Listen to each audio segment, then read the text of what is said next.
Welcome to the Solo Edit Podcast, a podcast for estheticians looking for a weekly dose of motivation, inspiration, and honest conversations about life in and out of the treatment room.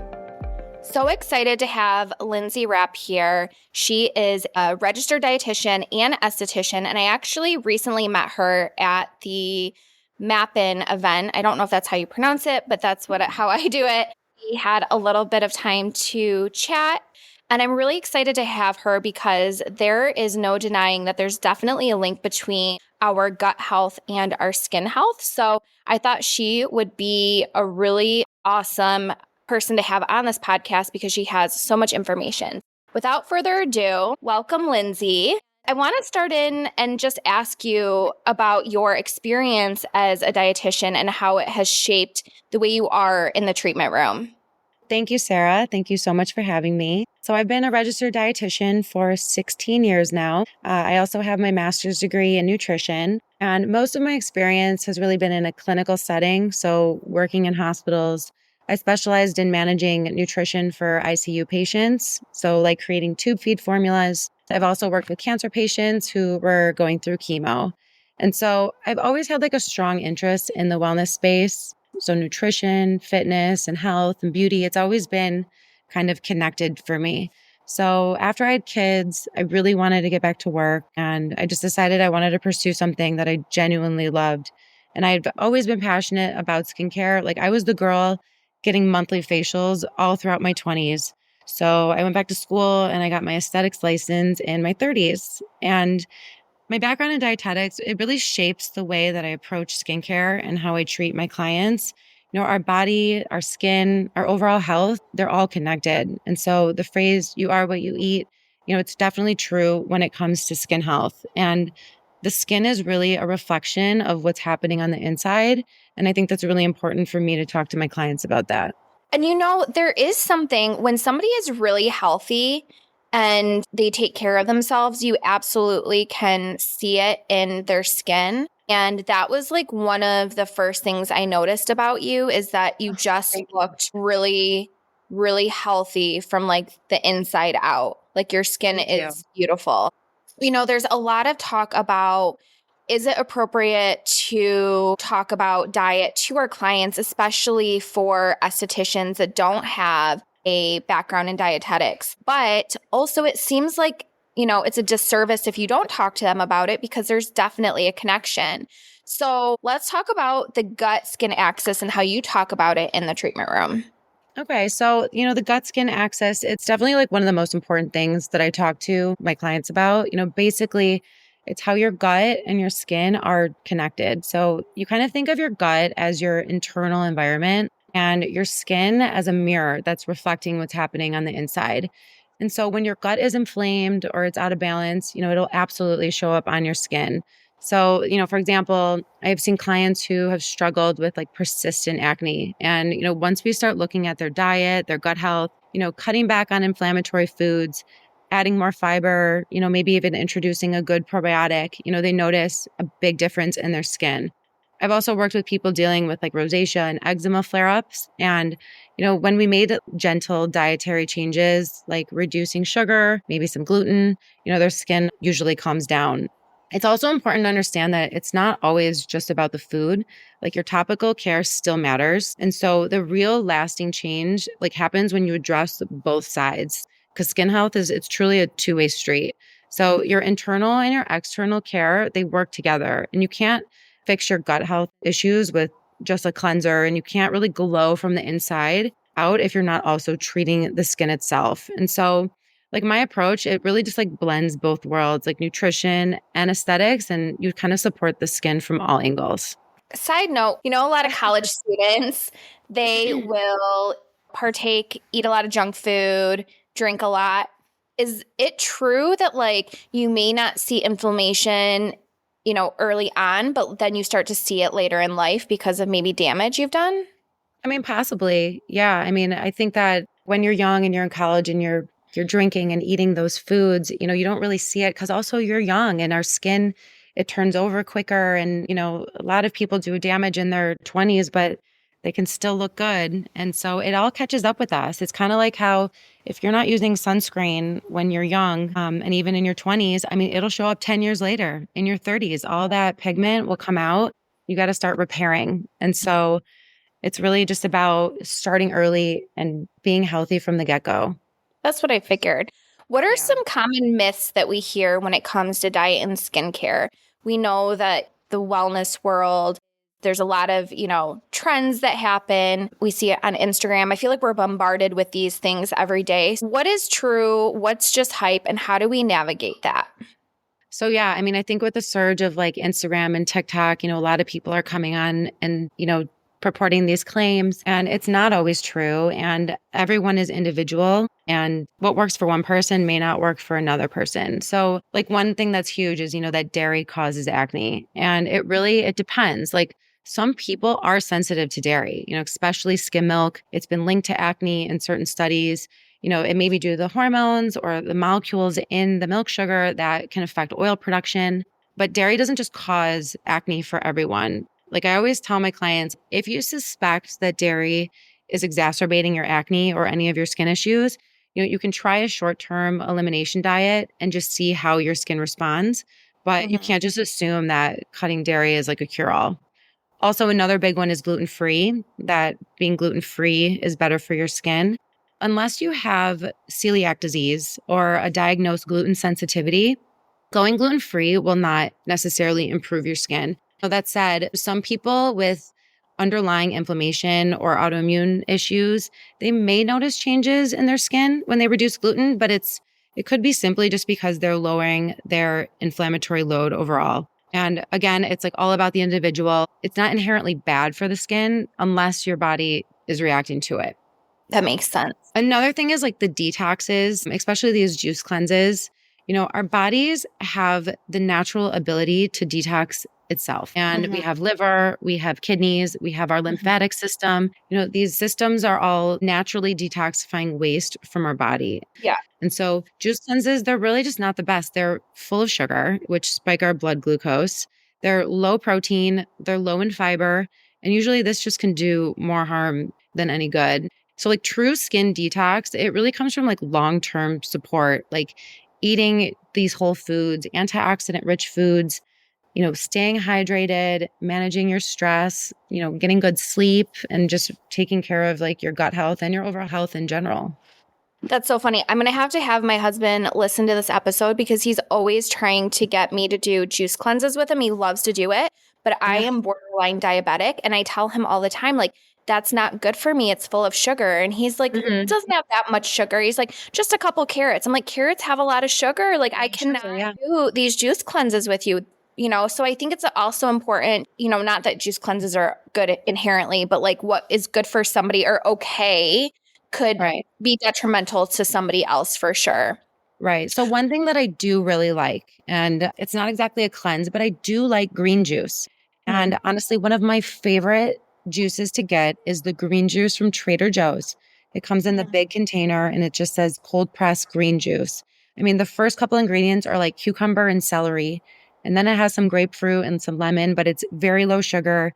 If you like the taste of like green juice, and even if you don't, it's not that bad. But I really I love introducing those greens in the form of juice because it's quick. It's not going to spike your blood sugar because it's mostly really vegetables. And I find that I like glow for days when I drink those green juices. I love them. Okay. Nice tip. We have our Trader Joe's by us.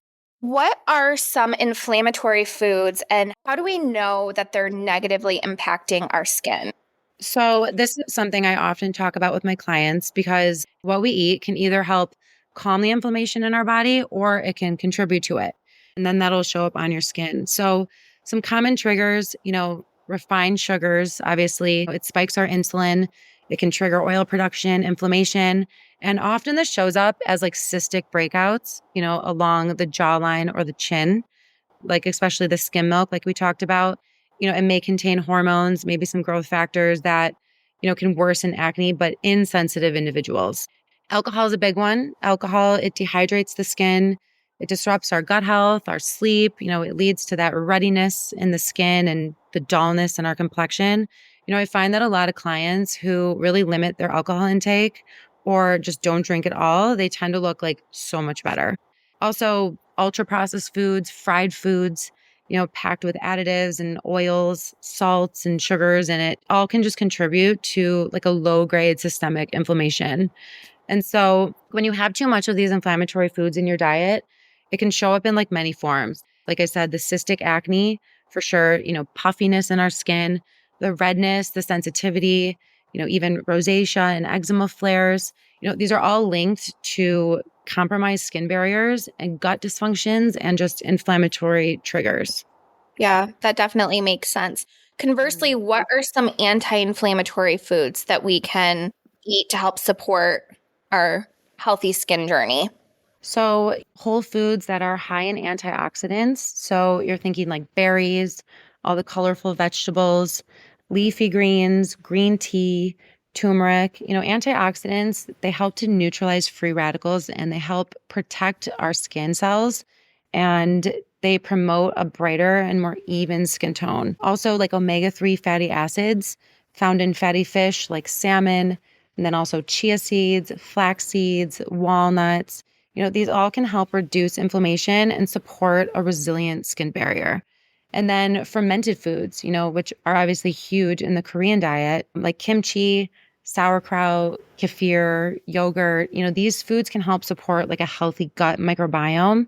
And it's linked to reduce inflammation and having clear skin. Can you ever have too much of pro and prebiotics? I've always wondered, can you ever have too much good bacteria and then you shouldn't be taking those? Is that a thing? Some people find that they don't really respond to probiotics. Could be wrong, but you cannot really overdose on probiotics. They say like, okay, take one. And if you're not noticing any benefits, take a few more. When it comes to like food, and so when you eat foods like fermented foods, that creates prebiotics. So those help to create the bacteria in your gut. Probiotics are adding bacteria to your gut, but you can't really go wrong. And you kind of just have to, obviously discuss with your doctor about it, but kind of feel the way it's working in your own body. Got it. So back to kind of the beginning of our conversation when I was introducing you. Obviously, diet is really important when we talk about overall well-being and also how it impacts the skin. But it is true that for most of us, we did not go to school to be a registered dietitian. Am I saying that right? Yeah. Okay.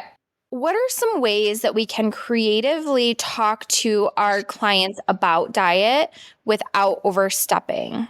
Okay, so, as an esthetician, it's completely natural to want to help our clients like in every way possible, especially when you start seeing those clear patterns between their skin issues and their lifestyle habits. But it's really important to be mindful of your scope of practice. And, even when it comes to something as simple as offering nutrition and diet advice. So unless you are a registered dietitian, it is not within the esthetician's scope of practice to diagnose food intolerances or give supplement advice or provide any type of medical nutrition therapy, especially for those chronic conditions like eczema and acne and rosacea. These have like complex root causes. And kind of like when we see something on a client's skin that we're unsure of, like we always refer out to a dermatologist. Like we're not even supposed to tell them what we even think it is. So with that being said, there is like a responsible and helpful way to kind of bring up the topic. You can kind of speak in general terms of the diet. For example, you could say, have you noticed if there's any foods in particular that are causing your skin to flare up? Or, tell them that some people find that eating more fruits and vegetables and hydrating foods helps their skin feel better. Have you tried that? And then you can even maybe suggest that they work with a registered dietitian if they want to improve their overall diet and their lifestyle choices. So these are kind of like open-ended, non-prescriptive ways to kind of spark a conversation about diet while staying like within your professional boundaries. And so you're educating and creating awareness and you're not diagnosing or prescribing anything. And so, even something as simple as encouraging more whole foods, water, fiber, it's within reason, as long as you're not making any claims or targeting a certain medical condition. So collaborating with or referring to qualified professionals, it not only protects your license, but it also builds trust with your clients and it elevates the industry as a whole. Yeah, I definitely agree with that. And I think it's definitely part of like our culture, but it's really interesting how, and I am not one to go off on a tangent about eating healthy, but it's really interesting as a whole how many Americans don't really understand what eating healthy means or food portions, any of that. Like going back to my husband, maybe he shouldn't listen to this episode. He will say like, I'm going on a no sugar cleanse. And then he'll eat like blueberry muffins for breakfast. And he doesn't really consider that as something sweet. Right. I mean, there's so many different things, but it's a really important part of working holistically is talking to our clients about diet and stress. And, you do have to get creative to your point. Like we're not diagnosing, but we can kind of lead them or suggest that they work with a dietitian or maybe a more functional medicine doctor. And so that's also a great way to kind of network with other providers and to kind of strengthen your business. What was your reason for wanting to do this podcast? Are you launching courses? Like, how can I plug you? No, I think you just wrote that article. And you just felt I just figured that I can be helpful because I do have that dual license. I am a registered dietitian. I am qualified to, talk about nutrition. So for estheticians that want to learn more about gut health and the impact of foods, how could they go about learning more? I mean, there's a lot of information, online in podcasts. I learn a lot from just listening to podcasts. There's, YouTube videos you can watch, there are books that you can read from qualified professionals. There's a lot of ways to increase your knowledge of nutrition. I think it's really important for not only our aesthetics business, but just for your life in general. I mean, living a healthy life and eating nutritious food is so vitally important to our health and our well-being. And I think it's important for everyone to kind of learn about nutrition. That doesn't mean you need to become a dietitian. It doesn't mean you need to become certified as a nutritionist, but educate yourself because, health is wealth, and figure out ways to, not only learn the information and the techniques on how to live better and eat healthy, but implement it in your own life and in your family's life. Your kids, my kids, they know I'm crazy about what they eat. I don't buy the stuff that their friends are eating. Yeah. How can other estheticians follow you? So you can find me on Instagram at Lindsey Rapp Skin. It's Lindsey with an E. And my website is www.lindseyrappskin.com. And I do have a blog and I post some articles every now and again with some good information for both clients and for other estheticians. Nice. And you're also in our Facebook group too. I am in the Facebook group and I feel like I've read every single post since the very beginning.